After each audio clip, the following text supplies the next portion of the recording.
Hello, you lovely ladies and gentlemen. My name is Mings, and today I am going to be attempting an absolutely absurd challenge on this channel. One that I've been wanting to do ever since Andaron Saga was in development. Today, I am going to try and beat Andaron Saga on Lunatic difficulty with 0% growths while completing every single Lunatic objective. If you think this is not possible, then you might be right. I don't know if it is. However, those of you who are very perceptive may have noticed a particular program beneath my bald head. And this program is a task. It allows you to record inputs and play them back. This means that you can play sort of the perfect chapter, you can save it, and then you can have it play back to you. And furthermore, you can also splice several runs together. So what I can do is I can play turn 1 until I got it nailed down perfectly. I can save that. I can play turn 2 over and over again until I have that down perfectly. And then I can splice turn 1 and turn 2 together to create sort of like the perfect playthrough of a chapter. It still requires you to discover the strategies. It still requires you to know the strategies. But it essentially allows you to try and try and try again until you get it right. And then the plan is to simply play it back while commentating. So we're going to be playing a Lunatic mode. We're going to be trying to go for every single Lunatic secret objective, which is going to be very, very challenging. But with the assistance of the task, I believe that it probably is doable. Now, for those of you completely out of the loop, never heard about a 0% growth run, allow me to just briefly talk about what that is before we get into this. So that is a modified playthrough of a Fire Emblem game where every single character has their growth rate set to 0. This means that they will not get any stat ups from leveling. Sounds impossible, you may think, but it's actually a lot more doable than you may think, because there are other ways to increase your character's powers. You have stat boosters, you have promo gains, and you also have supports. And you also have, you know, good plays. There are many ways to get through Fire Emblem without getting any stat ups from level ups, and this completely changes the way in which you have to play Fire Emblem, because you don't necessarily want to kill a lot of characters, and you don't necessarily want to feed a lot of kills to growth characters. There are some units that are just blatantly better than others. Bases are incredibly important in a run such as this, but there are also other characters who are actually going to shine. You're going to see a lot of early promotions, you're going to see a lot of wacky strategies, and you're going to see a lot of clutch plays, because of course I have the luxury of just retrying and retrying and retrying until I get it right. But theoretically, it is possible to do this perfectly in one go, but of course that is what a task is all about. You know, it allows you to basically show you what the perfect run theoretically could look like. So without further ado, ladies and gentlemen, I am going to be jumping into the completed run, and then I'm going to be doing commentary over that. So what I'm going to do is I'm going to load this like so, and then we are going to go to the start of the chapter, where I begun playing. So, you're going to see me play very quickly, you're going to see me play very efficiently, because I've played each of these turns like 5 or 6 times. Now, there are a couple of things that I need to ensure in this chapter. Obviously, it's not going to be that much different from a regular run, because, of course, it's chapter 1, you know, it's already designed with your characters at base level, so it's not like, you know, this is a challenge that gets progressively harder as it goes on. But there are still some things I need to do. Obviously, the secret Lunatic objective of this chapter is to visit every single village on the map, so that's something that I need to do. And I also need to give experience to a few characters. Coulter is a unit that I'm going to be using quite a bit. I'm also going to be feeding Thea a lot of kills in this chapter, not because I plan to use her, but because she just ended up being like a very handy unit to kill with. Ironically, Jaka and Baudemon are 2 units that benefit nothing from experience in a 0% growth run. Baudemon doesn't promote, and Jaka has a forced promotion at chapter 14, so neither of them really get anything out of experience. Now, Baudemon, of course, is a unit that will carry my run in the first like 8 or 9 chapters. His bases are really good, and I'll need to use him as a combat unit. But Jaka is a unit that is pretty much just going to be there for the convoy. He's not really gonna see a lot of combat, because again, he doesn't really get a lot out of it. Again, he'll promote at chapter 14, so that'll give him some bonus stats. Maybe it will allow him to fight a little bit, but for the most part, he's going to be a big liability, I'm afraid. Now, there is a unit that will see a lot of play in the 0% growth run, and that's the guy that just showed up, Samuel. He is our Jagan, and thus he's going to be carrying everyone on his back for a very, very big majority of the early game. And furthermore, Samuel is a unit that we want to give a lot of kills to, because every level that Samuel gets makes him weaker in chapter 14. And this is going to make things easier for me. So ideally, I'd like to get Samuel up to level 10 so that he doesn't get any more powerful than he already is. The second objective that I'm going to be going for in this map is I am going to be recruiting Rod. You can see me stealing the concoction there. Whenever there's a stealable, I'm going to try to go for it. In this kind of run, I need every single resource that I can get my hands on.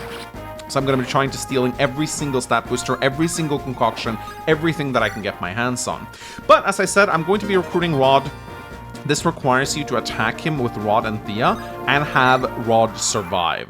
So what I'm going to do is I'm going to be having Thea in the center, dealing with a lot of brigands as they come, and then I'm going to kite Rod in with her, have him kill her, because again, there's no permadeath in Chapter 1, so you don't really need to worry about that. And then I'm just going to have Coulter chip him with the dagger and recruit him. That's going to happen later on. Until then, though, I'm just going to be spreading out my units as much as possible, and I'm going to be killing enemies as they spawn while trying to get all the villages as much as possible. Now, a very important unit just joined, Angulus, our bard. He's going to be absolutely essential in this run. The ability to dance and the ability to give avoid and crit to our units is going to be so incredibly useful in a run like this, where you have to optimize everything. So Angulus is a unit that we need to keep alive, and we need to use him also got to take advantage of his charisma skill, which is incredibly useful.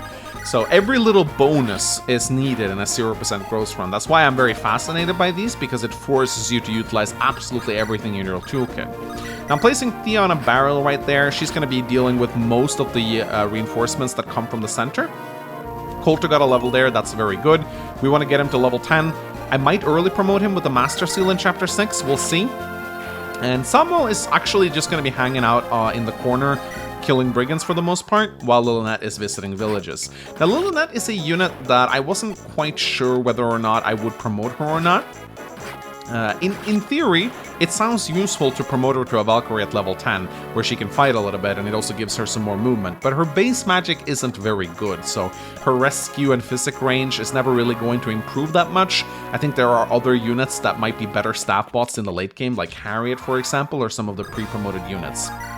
Now, Sham just joined from the bottom right. He's a unit that I was a little curious about, because he does have that glacial skill, or glacious skill, which, when combined with a crit, can pretty much allow him to kill any boss in the game. I think there are some bosses, like for example Joffrey in Chapter 11, I might need a Glacius to kill him.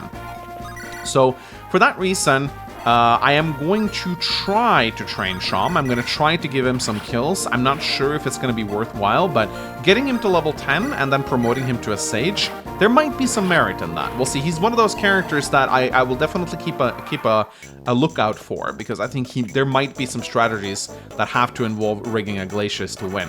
Now, one thing that I will not do in this run is I will not RNG abuse. I will use the RNG to my advantage, but I don't have a program installed that tells me the RNG.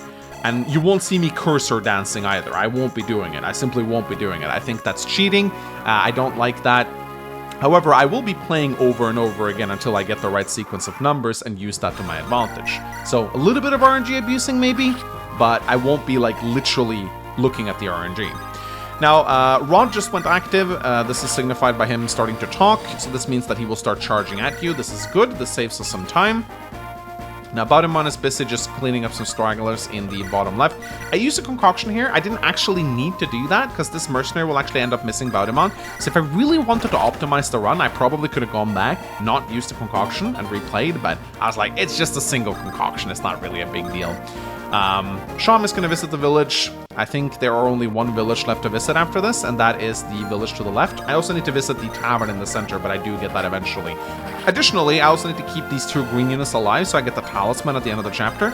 Again, a talisman is kind of a weak stat booster, but any stat booster is going to be important in this run. The +2 resistance is very well going to allow me to do some crazy stuff later on. You never know. Never count a stat booster out. But you can actually see Thea is by far getting the most action in this run right here. She's already level 4. Level 3. So that means that if I give her a couple more kills, she might be a candidate for an early promotion. Her promo gains are actually pretty sick, but her bases are still very low, so I still don't think that's going to happen. Master Seals are going to be some of the most valuable items that I can get my hands on in this game, so not sure if I'm going to waste one on Thea. We'll have to see. So you can see my the chapter's getting pretty easy now. I've cleaned up most of the enemies. Coulter and Jock are still clearing some stragglers together. Jocko's on low health, but it's fine. I know he's not going to miss these attacks, so it's completely fine for me to do this. But now I have a couple things left to do. I have to visit the final house. I have to send Thea into the center. We got to get the elixir from the tavern. And as you can see right now, I'm setting it up so that Rod will go and kill Thea, and then I'll be able to chip him with Coulter next turn. Again, there is no permadeath in Chapter 1. Characters just retreat. So this is completely fine to do. This doesn't really cost me anything, and I will use any strategy to my advantage. So Coulter here, he chips Rod without killing him. And that's pretty much all I need to do. Now I just gotta visit the final village right here. Boom. Got the goddess icon. And now I can pretty much just end my turn. Rod will go and slap Lunatic on the butt, but she'll just retreat, so it's going to be fine.